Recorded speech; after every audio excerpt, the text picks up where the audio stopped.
Start at just $20. Visit BarterTheater.com today.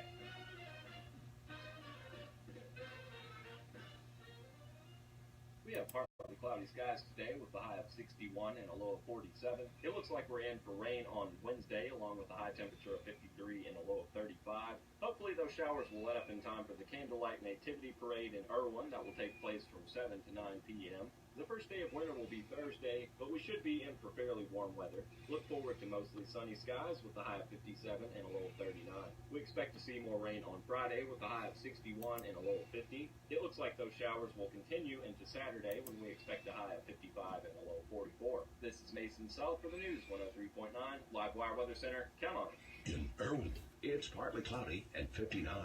In Greenville, it's partly cloudy and 55. In Johnson City, it's partly cloudy and 57. Show them your love, show them you care. Gifts sent as cash, your gift gets there. Come to a store, their hearts will soar. Best gift is cash, gifts they'll adore. Get your gifting needs wrapped up today with Western Union. For $5, send up to $50 for pickup at over 43,000 U.S. agent locations. This is sending the best gift of all. This is Western Union. Fees and taxes may vary by brand, channel, and location, and are subject to change without notice. NMLS 906983.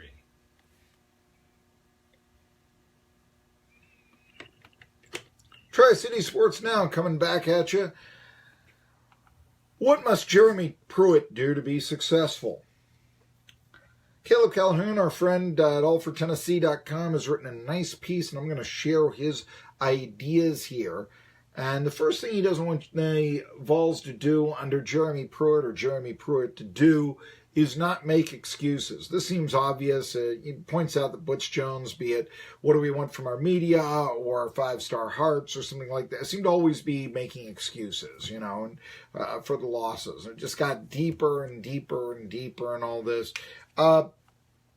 He's got a point there. The one thing that he mentioned also in press conferences, and come to think of it, this is a very low-class move, but a lot of people really did pick up on it. I talk about homerism in sports.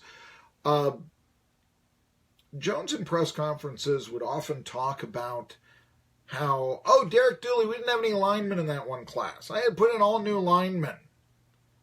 No one is complaining about new lineman Trey Smith.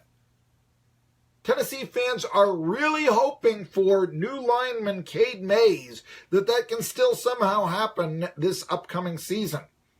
See where Mays signs, if he does sign tomorrow.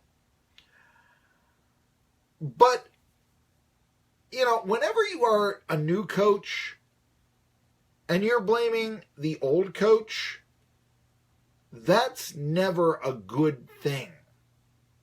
That's wah, wah, wah. Yeah, Jeremy Pruitt should not be doing that.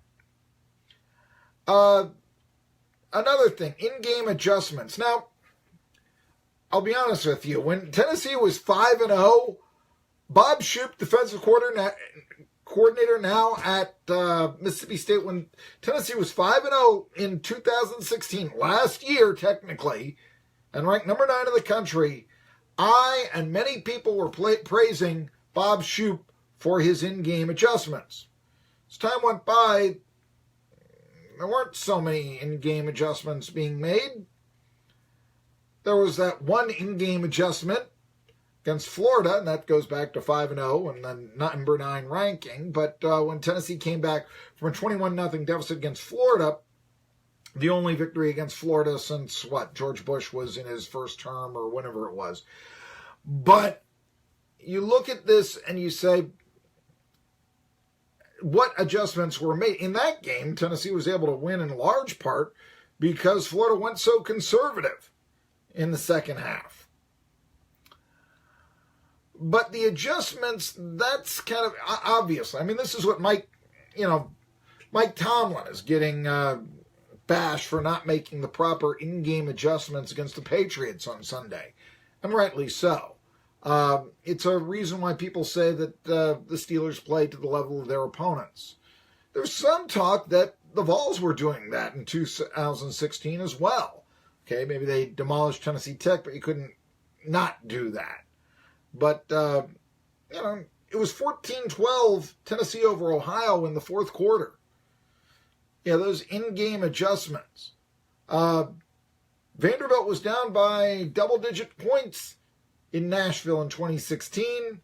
They came back to win by double-digit points.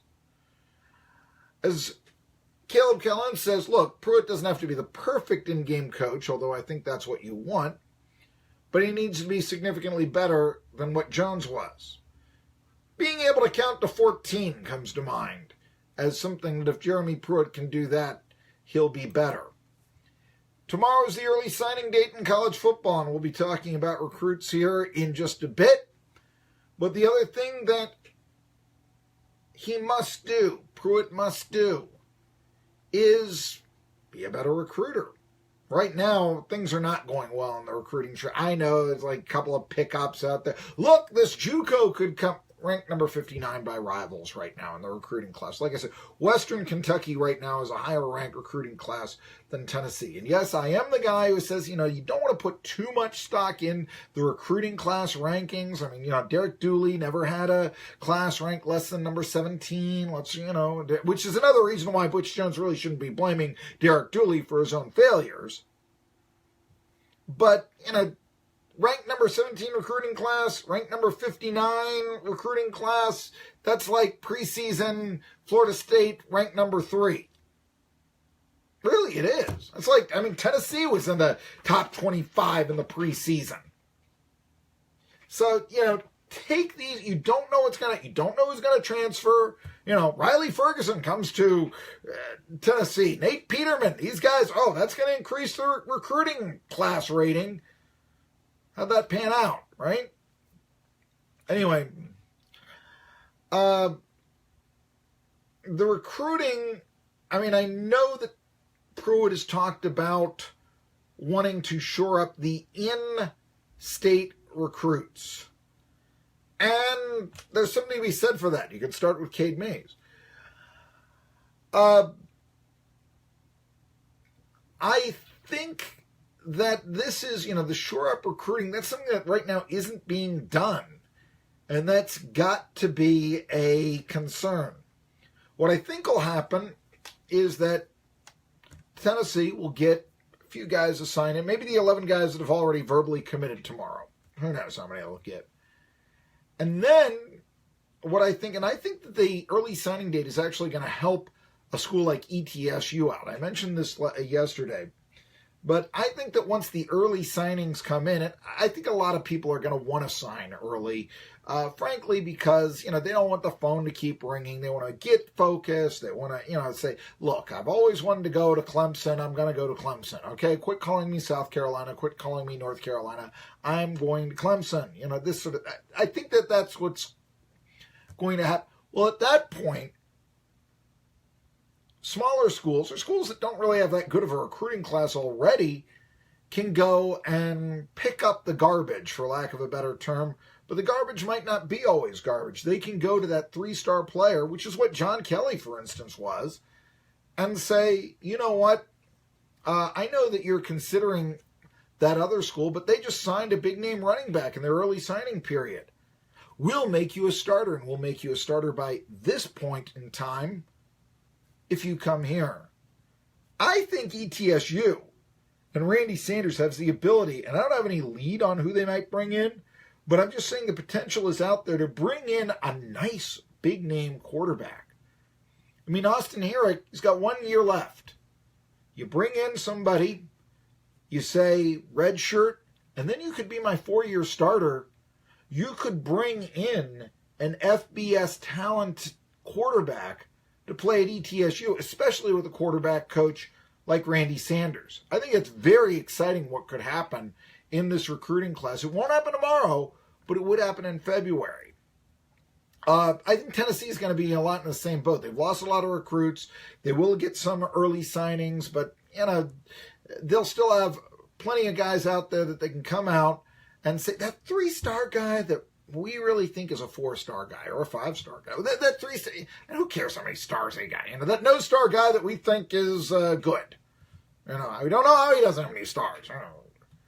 That's when you go after him. Maybe if he has no stars, he's not going to have a whole lot of recruits, and you can try to make him a preferred walk-on or something like that. I don't know. Baker Mayfield was a walk-on, so anything is possible now. But I think that's going to be the strategy that comes forth. And tomorrow won't be a big day for the Vols. It'll be what they can pick up afterwards.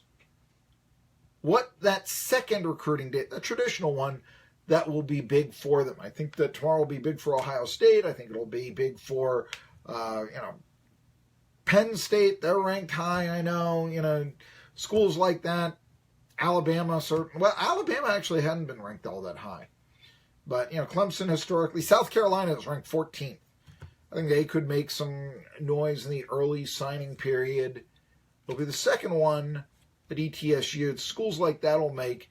And that's really where Tennessee has to dominate, I think. So if the new staff, if Pruitt can do that, that will be big. And the final thing that Caleb Calhoun talks about for Tennessee and what they have to be, this is almost cliched, but toughness. I don't know if Tennessee under Butch wasn't tough when you think about it. I think what they've got to do is, find a new strength and conditioning coordinator and really look at the sports medicine department a lot, because there were a lot of players who were hurt these last 2 years. Anyway, that is the 4 steps: stop making excuses, shore up recruiting, toughness, and in-game adjustments. All right, kind of cliched, but kind of interesting. And frankly, you could say that for just about any program, but those are the things that Jeremy Pruitt will be guided on. You know what he's going to be guided on? Something Caleb Calhoun says. It's going to be the anti-Jones.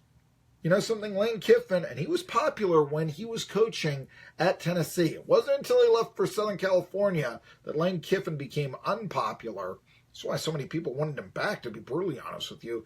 He was popular because he was the anti-Fulmer. Brash, outspoken. Oh, we're going on probation. Well, it's just a scholarship, No. Let's send Lacey Earps out to South Carolina to recruit Marcus Lattimore. Stuff like that. After he left, Tennessee wanted the anti-Kiffin. They got it in Derek Dooley. Classy gentleman, classy family. Of course, he couldn't win. So then you wanted a winner in town. A little bit more serious, a little bit more hands-on. The anti-Dooley was Jones. Now the feeling is the anti-Jones is Pruitt. And I guess that's what Tennessee wants to try to be successful in football in the future. Me, I'd just settle for somebody who can count to 14. Switching to Geico.